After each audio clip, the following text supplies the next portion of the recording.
we didn't criticize the government of President Museveni. My own view, first of all, is that I was asked to talk about commercialization of politics. Therefore, I want to be faithful to my subject. Number two, as I grow older, I realize that criticism for its own sake is not wisdom. And what I choose to do is to speak with the firmness that opens my opponent's eyes, not with the arrogance that inflames their anger. And I think that as you grow older and you make mistakes, you begin to recognize that you can use your knuckles, but you wear gloves. And when you do that, you present things a little differently. The way I used to speak as a second-year university student is very different from the way I speak now, but I say the same things. So, first, I hold the view that democracy is a competition of ideas, and democracy is sustained by constant constructive dialogue where the minority have their say and the majority have their way.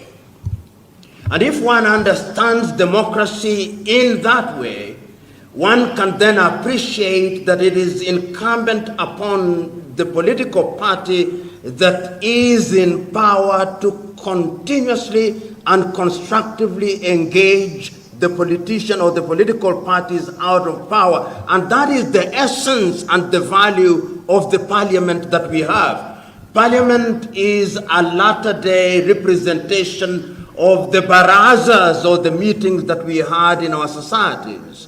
But it must also be recognized that in many African countries, we are artificial countries. We find ourselves in a geographical space called Uganda. Not because we chose to be within Uganda, but we were gridlocked into the space called Uganda, and we have made a conscious decision that we do not want to deconstruct Uganda, but we want to construct Uganda. Is it a thing that can be achieved during our lifetime? If you think so, you are deluding yourself. I hold the view that Uganda or any African country is a going concern. 400 years from today, our children and children's children will refer to what we are doing now, and they will be able to say that we, after 400 years, have succeeded in building a country called Uganda where there's unity in diversity, and we can then decide our issues in a manner that is beneficial for the majority of the people. And that is why I think introducing what we have called hygiene in politics is critical. These are toddler countries. African countries are toddler countries. The modern African nation are toddler countries which find themselves in a very difficult space. Do not cheat yourselves that other countries have no interest in Africa. Many countries actually thrive on destabilizing Africa. These observers that you see coming from Europe and America during election times, they have an interest, which is substantive. When the EU comes here, like prefects and overseers, they are coming to look at their fiefdoms. And it is our duty not to perpetually blame them, but to liberate ourselves. And quite a number of countries are already moving in that direction. Secondly, there is something that we can learn from those countries. The European democracies have made enough mistakes, and they have corrected those mistakes, and they continue to make others. So our journey towards stability should be shorter than theirs, because we have had the advantage of seeing the things that they have not done right. The tragedy is that we are not learning as we should. There are examples, and I hear the good doctor here, in European countries where money was used anyhow. They now recognize that that actually distorts democracy and undermines democracy. How does it do so?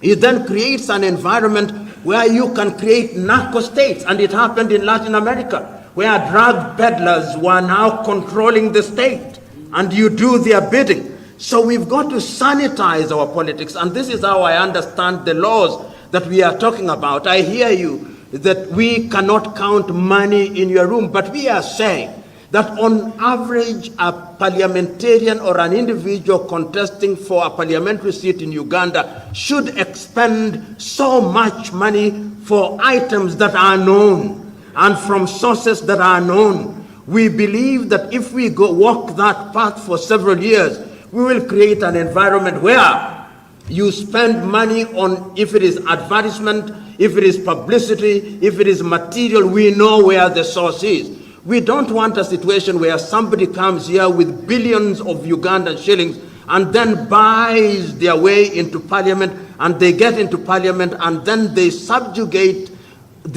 our interest to their own. Then we become private property. And that is why I think a law such as this is critical. Not that it will solve all our problems, no, but it is the beginning of the solution to our problems. The other thing that has been said, which I think is worthy of understanding and appreciating, is democracy. You know, Africa must now begin to ask very basic questions going forward. How do we govern ourselves?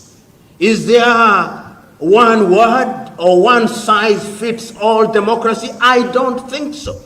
I believe that the uniqueness of our nation justifies a mixture of systems. In Uganda, prior to 1986, or rather immediately after independence, we know that the traditional methods of governance sat pretty alongside what one may call Western model democracy.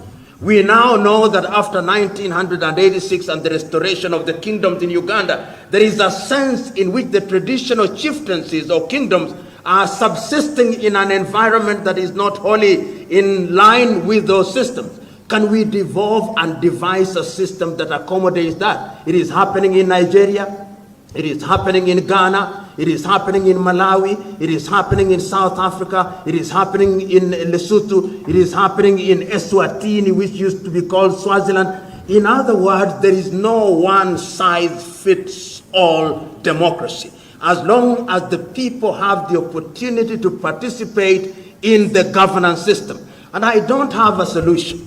I think this is a conversation that we must engage in. Our universities must now begin to engage in this kind of things so that they are not ivory towers. And I have had many presentations as one travels across Africa that are beginning to recognize that we had different methods of governance which can be used to good effect and will allow for participation. My good friend talked about what she described as proportional representation, so that we do away with one party, first past the post electoral system.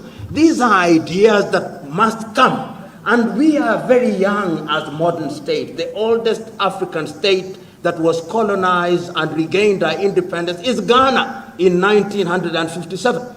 So there is a sense in which we shouldn't judge ourselves too harshly.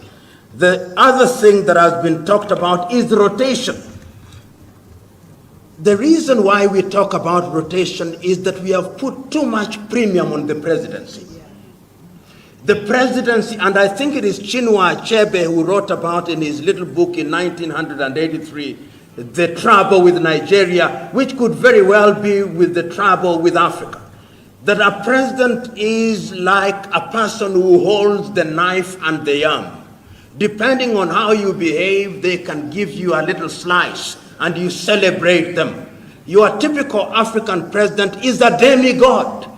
And because they are demigods, and the reason why they become demigods is that we ourselves treat our presidents as if they were gods. Then they get used to being treated as gods, and they don't know how to behave because you have made them gods. But if we created an environment where the presidency was about service delivery, people would not even want to stay in the presidency for a long time. Because as Julius Kambarage Nyerere once said, and I agree with him, you are not successful until and unless your successor succeeds. That is what is important. And There is something that happened in Ethiopia recently which I think was very good. The Prime Minister of Ethiopia, having recognized that there was problem, decided to resign. He's a young man. He had not even attained the age of 50. He voluntarily resigned and allowed somebody else to take over. And that, I think, begins to demystify power. That is what we should do. And when we do that, and there is beauty in living in a country where you have 5 presidents who have served, you have a reservoir of knowledge. You go to Tanzania today, you have President Ali Hassan Mwinyi, retired. You have President Benjamin William Mkapa, retired. You have Jakaya Mrisho Kikwete, retired. So that when John Pombe Magufuli has a problem, he has 3 individuals who have served and have done well and have made mistakes to go to. That I think is a good thing. And I think that progressively we are going to move in that direction. But every country must choose its path in that direction. And the reason why I think that we ought not to judge ourselves too harshly is because our histories are rife with attempts at destabilization. Even as we speak now, there is a new power that is rising in a very subtle way and in a very subterranean way called China. China is a leviathan, and it moves very stealthily, giving us money without asking questions. They are doing certain good things. We can emulate a number of things from them. But think of Uganda, think of Africa 20 years from today and how it will relate with China. China is already thinking on how to relate with Africa 100 years from today. But we don't know how we are going to relate with China tomorrow. We are simply wondering what we will do. Samora had a clarion call. Listen to his speeches. He would say, "Aluta continua," and people would say, "Aluta continua." Then he would ask, "Aluta continua contro che?" The struggle continues for what? Because we can continue struggling, but for what? And I think that that is the fundamental question. Aluta continua for what? For the improvement of the critical majority of the people. And I behold the view that in a democratized system, you are able to lift the majority of the people out of poverty. When people are liberated from thinking about where to source the next meal, their thinking capacity and power to make decision changes. When people know that they have good healthcare system, that they have good education, that they have opportunities, the way they think changes dramatically.